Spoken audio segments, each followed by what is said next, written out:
Hello, welcome back to my tea house.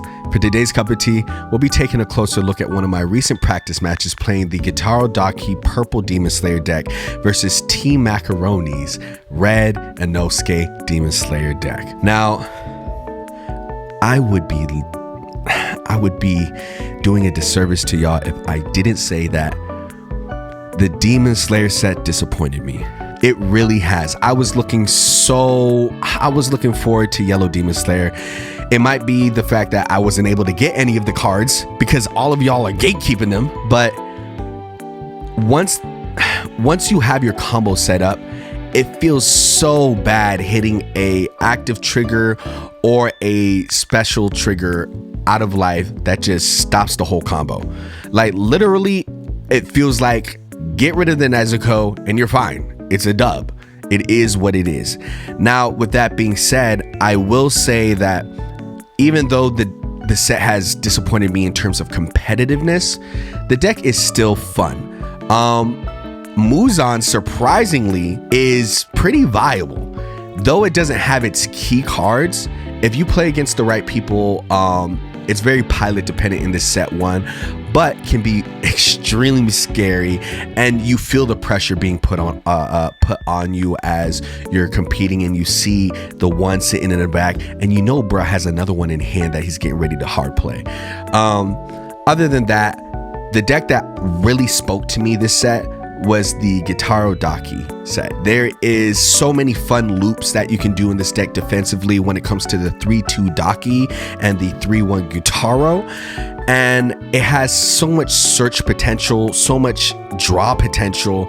The one thing that it lacks is a closer, finishing the game. I see a lot of people putting the 5-2, 6-2 demon that gets snipe and impact if you discard 2 cards, and I'm not mad at that. I've tried it and it feels extremely bad having it in my hand and holding on to it. It's something that I would love to see later on in the game that I could just drop to finish the game. But having it sit in my hand early on, it feels very exhausting and it feels like a ton of weight. I tried adding in the Muzan, and honestly, I hated it, bro. I hated it because with how I play the deck in the looping, right? Playing the 3-1, pitching the 3-1, playing the Daki, bringing the 3-1 back, then blocking with the 3-1, then blocking with the Daki to bring the 3-1 back. All those things, I'm like putting shit in the trash, but also taking it out to the point where it just takes a while to really get the Muzan online. So the one thing that I decided to do, I forget their name. I saw them on Twitter. I will put the tweet here if I can find it, but I saw that they ran Enmu in it, and honestly, with the deck already having a super strong draw potential, what's adding a potential 45 body in the deck? I see no wrong with it.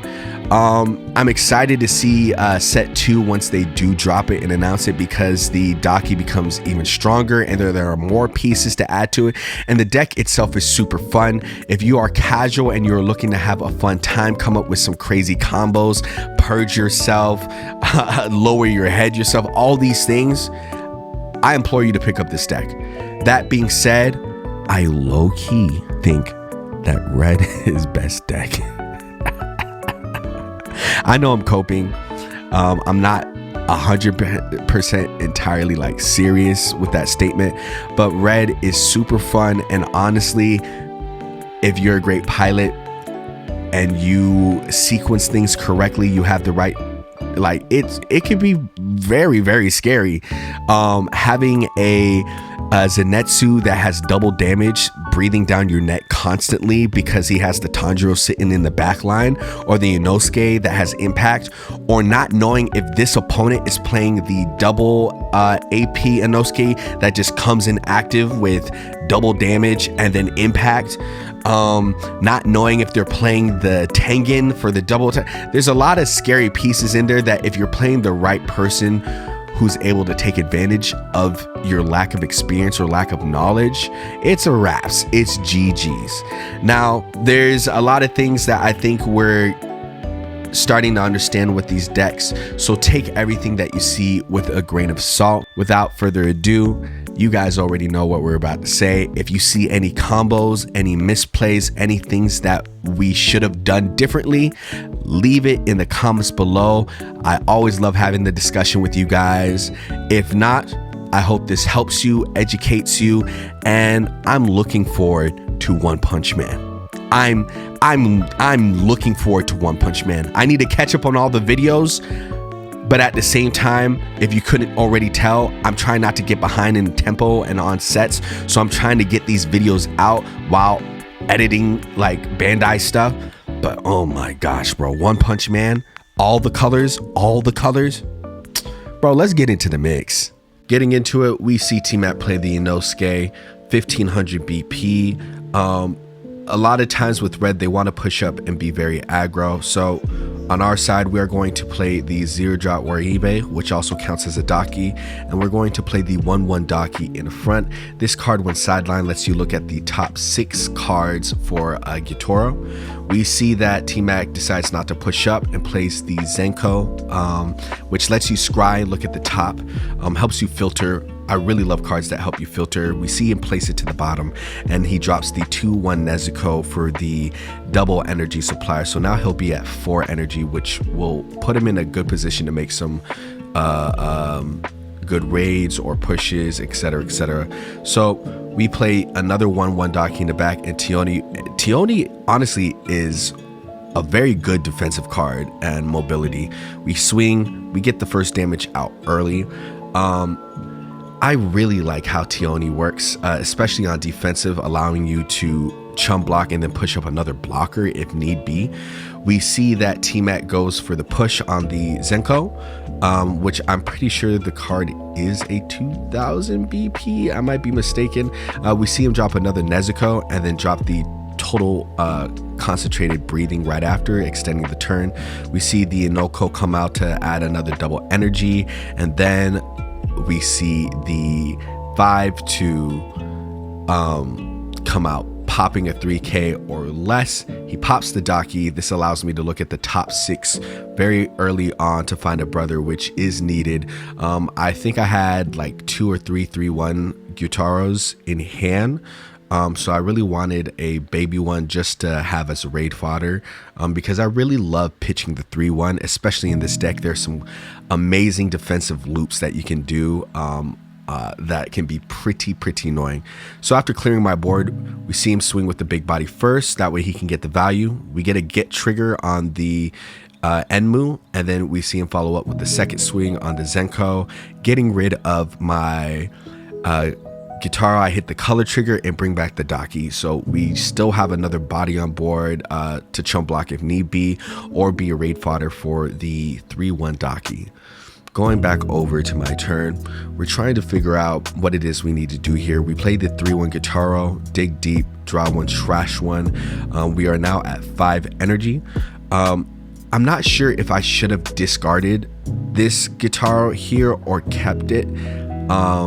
We do follow up and play the Geisha form in the front because it can potentially become a 4K, and then we raid on the small Gyutaro, not small Gyutaro, the 3-1 Gyutaro in the back with the 4-1. And this card is basically impact to an extent because no one really wants to block this. We see an active trigger come out, sadly, gets to plus 2000 on plus 3000 on the Zenko, which stops our aggression, even though yeah. So moving back, we see T-Mac push up the Inosuke. To me, it's telegraphing a raid here. He has plenty of energy, so he doesn't need to keep the Inouske at the base. He was questioning whether or not he misplayed here, and upon further thought, I think he did. I'm thinking he should have kept the Inouske in the back and then played the 2-1 Zenitsu that lets you search. Is it 2-1 or 3-1? He plays this Zenitsu in the back and finds another Zenitsu. Yeah, so he plays the 2-1 Zenitsu, which allows you to look for a raid. He finds another Zenitsu raid and adds it to hand, but then discards it. And I feel like if he kept the Anoku in the back, and then played the Zenitsu in the front, he probably could have gotten off a double raid here. Because I'm not sure if he took, I don't think he took the extra draw, or maybe he did take the extra draw and that was the issue. But he finds his Zenitsu and then he ends up discarding the Zenitsu because I'm pretty sure he has 2 of them in hand already. And I think he was just digging deep to find an Inosuke raid. That might be what it was that he was looking for. We see him going to the Zenitsu. No Tanjiro. No Tanjiro on board, so the Zenitsu does not have double damage, but because it has Inosuke, he can look at top 2 and then discard 1, which we see him do that right there. Goes into the swing, and you see him skill check me real quick with the 3000 BP. We block with our 4K body. Then he swings with the 15. We block with our 3K body, and then he swings with his 4K. We go ahead and take that because if we hit an active trigger, we survive. We instead get the Wahibe. I'm probably pronouncing that wrong, but we get the Daki added. And then I was going to block this, but then he informed me that the Tanjiro isn't on board, so there is no double damage. So I'm like, oh, okay, we take that. And we happen to get a special trigger, which helps us so much in this situation. Go ahead and take care of that Zenitsu early on before it becomes a hassle, a big problem, and he tosses it back over to us. So now we're still in the threshold, right? We have 3-3, trying to figure out how we can get rid of some of those bodies or add the pressure. And that's one thing that Daki, the brother sister deck, is good at, digging deep and adding pressure, but we don't have any impact or anything to really pressure our opponent, right? So we play the 3-1 Gyutaro. We're searching for another raid. We go into the Daki. Since the brother is on board, Daki is now a 4K during my turn, and has some cool abilities. We see the Muzan's blood drop, extending the turn, and we are going to tap 1. We're going to play the baby Gyutaro in the front, and then we're going to go into another 4-1 raid. And right here, I think I should have popped the Daki or Tioni in the back to make the geisha form go up to a 4K body, because I think that pressure is needed here, and that's the one thing I'm needing to learn with this deck.